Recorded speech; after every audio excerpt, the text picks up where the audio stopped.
All right, everybody, get ready. It's Comptons Most Wanted time again on The Great Debaters.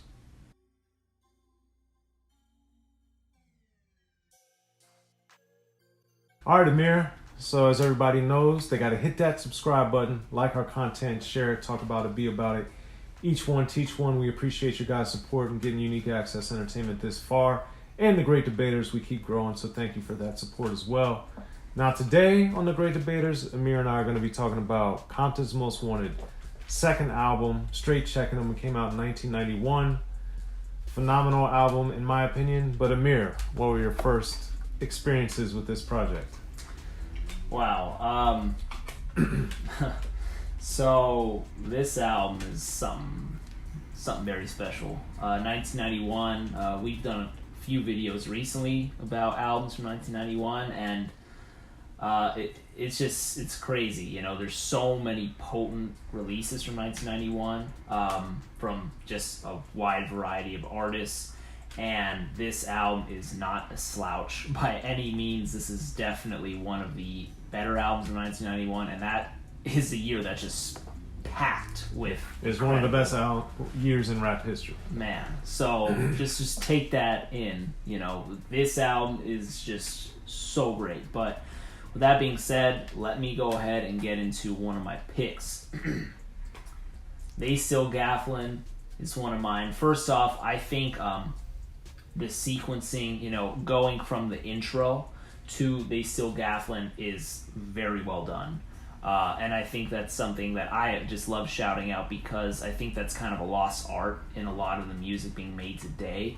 Because, for example, I'm holding the cassette, and this is something that it didn't have a next track button. It didn't have a previous track button. It just had the fast forward, the rewind, etc., etc., etc.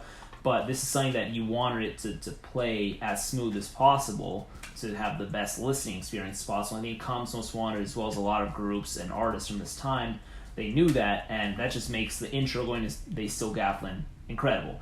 Also, that being said, Comptons Most Wanted, being as smart as they are, They Still Gafflin, they're calling back to one of the singles from the previous album, from It's a Compton Thing, which would be One Time Gaffle Them Up, which was one of their bigger songs at that time. And I thought that was smart, especially to be a track 2. I just think everything they're doing, I just think it's very smart, you know. And They Still Gafflin, that awesome sample, which I love Big Daddy Kane doing it too.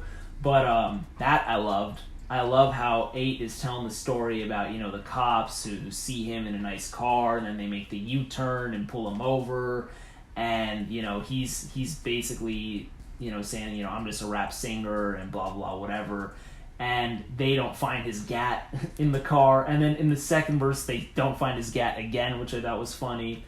And, you know, he's talking about how he was smoking weed, and then he tells the officer he was just smoking a cigarette and whatever. But I think 8's storytelling is good. And I think also on top of just 8 telling stories where it seems like they're probably happening to either him or his homies, or they're just constant things that happen, you know, where he grew up.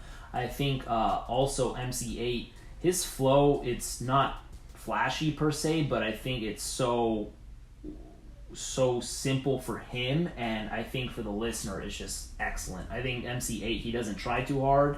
He's just rapping, and he's got like a unique, not a crazy flow, but just a unique flow for him. And I think the way he does it is something that other rappers don't really do and can't do, and that's what makes MC8 so special, because not all of his raps will blow you away, but his presentation of those stories and those raps over the production he's working with is excellent. They Still Gafflin is my first pick. All right, not one of my picks, but I love that song. Mm-hmm. My early experience with this album was I bought it when I was in Ocean City, Maryland, when spring, summer, whatever it would have been when the album came out, because growing up in the hood, I knew from Boys in the Hood, and that's my first pick, because I had bought It's a Compton Thing and loved it, and then when I heard Growing Up in the Hood, I was like, whoa, what is this? This is a whole other level. So I happened to be in Ocean City, Maryland, and I was like, let me go ahead and get this album, even though I was at the beach. I was like, man, I gotta get this. I can't wait till I get home. So I bought it, and I was so happy, because this album is phenomenal. And Growing Up in the Hood was my introduction to the album, and I was very glad they included it, because at the time, even Boys in the Hood, but a lot of soundtracks had a lot of R&B or a lot of songs that I knew I wasn't going to like probably just off GP. So I was so happy they put it here so I didn't have to worry as much about the Boys in the Hood soundtrack. But just on there, and you get Chill on there, you get 8, and just the production on there is incredible. The stories about growing up the hood are incredible, and it works so well with the film. And just the fact that Comptons Most Wanted, just to tell you, to put it in perspective of how good this song Growing Up in the Hood is, Ice Cube is starring in the movie. It's called Boys in the Hood, and this is like the main song that really represents the movie. That's tremendous. So it's just an incredible song, well produced, well executed. And since Chill was about to serve his state-sponsored vacation, this was really one of the last big shining moments for him for a while. So I really enjoyed when they were on songs together, and this one's no exception. So what's your second pick, Amir? Man, and the little beat switches on that, man, dude, it's just so great. And like you said, it was like the Chill's last feature for a while, so I'm happy we got to hear them. For the reason that it was on Boys in the Hood, I'm not going to pick it, but in reality, that is one of my top 3. Also wearing the Boys in the Hood sweater, so I had to rock that. But my second pick would be Drive By Miss Daisy. Not to be confused with Driving Miss Daisy. But Drive By Miss Daisy, I love the title. I think it's hilarious. But that beat... It is hilarious. that beat is just crazy. It's one of the more chaotic instrumentals I've heard. It gets very loud. It points particularly in the chorus where you hear, the gunshots, you hear Scarface, you hear the girl screaming, Actually, when I first heard that, I was just like kind of blown away. And at first, I'm not sure if I liked it. I was like, dang, this is kind of like chaos. This is kind of noisy. But after a few times, I was like, oh yeah, no, this is really good. It took a couple listens to grow on me, but man, just that story is awesome. The beat is very menacing. MC8's flow, like I said, his flow on this release and at this point in his career is just so, in my opinion, remarkable. I think he just does such an excellent job, and Drive By Miss Daisy is just one of those examples. And really just the whole way that the stories are played out, as well as, like I said, just the Scarface, the vocals that they're using from the movie, I think is kind of like driving the point of what they're trying to make, and just the thematics of the song. And just that piano is just crazy, man. I don't know. This just is one of those songs that I love to go back to when hearing this album. That's my second. So yeah, Amir, Drive By Miss Daisy is also my pick, so that's my second pick as well. And this song is just crazy, and I think the one thing to build on what you were saying is that this is one of those songs where I think 8's storytelling is at its highest, because he really gets, especially in the first verse where he's getting into preparing for the drive-by and getting into the actual psychology of it and the methods of it and how he's going to execute his plan. Like, to me, that's great storytelling. It gives you great perspective, and it really shows what's going on in the mind of someone that's about to go, do a drive-by, and that's in the mix of all this. And I just, right there, I was hooked. And then the production is so, like 8's delivery, 8's verbiage, 8's language, 8's everything is so distinctive that the sonics on this song are so jarring and unpredictable and unexpected and remarkable that this song just always stands out to me anytime I think of it. And when I do happen to hear it, it's just such a different thing that was going on, even in Compton rap at the time, even in Los Angeles rap at the time, and then of course in rap in general. It's a very unconventional song sonically, which really appealed to me, especially when you add that and couple that with what 8 was doing lyrically and telling the story. It's incredible, man. Incredible. I think one of Compton's Most Wanted best songs, one of 8's best songs, and one of the best songs of 91, in my opinion, man. It's incredible. It is. It really is. Now to choose my last song. This is not an easy album to choose songs for. The top 3. But my last song would be Can I Kill It? Similar to Growing Up in the Hood, it's not just one instrumental. It's got, it switches off a bit. And it switches off with 2 very popular samples that were used later on. And those samples would be used on Ahmad's Back in the Day and Ice Cube's It Was a Good Day. And 8's delivery on this is very smooth. He's, talking to a chick. He's trying to, kill it. And, I just think his story, his wordplay, his delivery, his everything is just very cool, calm. He's been down this road before. He's going to get what he wants, blah, blah, blah. And I think just how the production is laid out, and you weren't really, I wasn't expecting at all. I remember the first time I heard this, I was not expecting to hear the beat switch. And when I heard it and then it gets brought back, I just thought it was excellently done.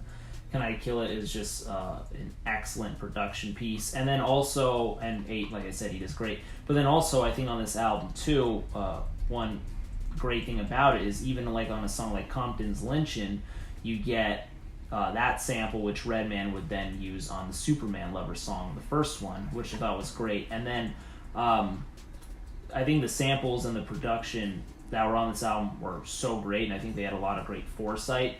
But even, like I said, the Big Daddy Kane one, but 8 did after.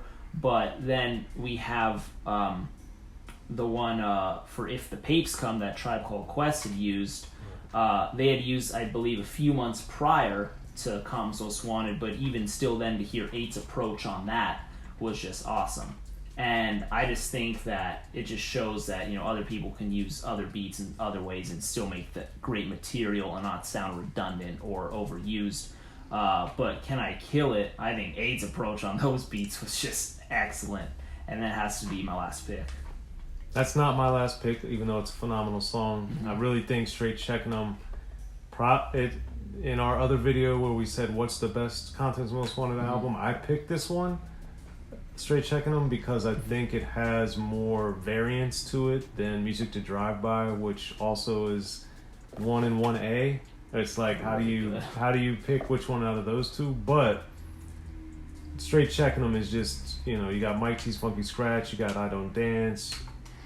It's just so much going on in this project. And my other pick, my number 3 pick, is Wanted, and that's because maybe it's because it comes after Growing Up in the Hood, and I was so excited to hear it. And just Wanted by itself is phenomenal. The production is incredible. 8 is on there snapping as usual, and I just think it just shows the brilliance of what 8 and Comptons Most Wanted were doing at the time, because throughout Straight Checkn, you get the storytelling, you get the gangbanging, you get the police brutality, you get the women, you get the boasting, you get him talking about I Don't Dance. But Wanted really just fits in kind of to it's hardcore, but it's not Drive By Miss Daisy. It's got the lyrics, but it's not Growing Up in the Hood. But it's still in that same arena to me. And I just love that song, man. I just love it.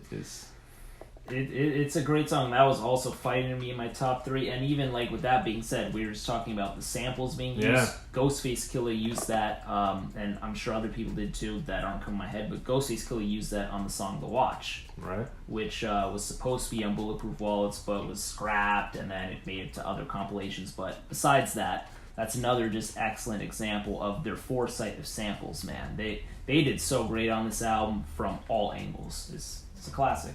Yeah, man. Straight Checkn is such a great album. So I'm glad we decided to talk about it here on The Great Debaters. But those are my 3 picks. You guys got Amir's 3 picks.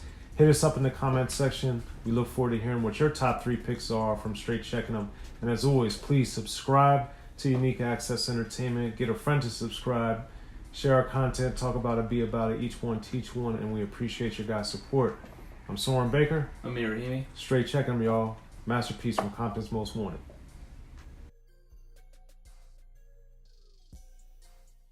Be sure to check out the history of gangster rap by Soren Baker. He's official. History of Gangster Rap features exclusive interviews with Ice-T, Snoop Dogg, MC Ren, the D.O.C, and dozens of others. The History of Gangster Rap, a definitive look at how Los Angeles changed rap forever. In Los Angeles, the streets definitely set the tone of the hip-hop music. At 19, I got a $50,000 car. My whole angle always was, I'll be street, but I will always tell you the horrors that go along with this life. There will be penalties and casualties for just wearing the wrong color in somebody's neighborhood. And once gangster rap made it from the streets to the TV, the genre exploded. With Fab 5 on Yo MTV back with NWA. Yo MTV, it just catapulted us from being local heroes to national gangbang rappers. The History of Gangster Rap discusses it all from 1980 up till today. It's always gonna be shit happening in the streets.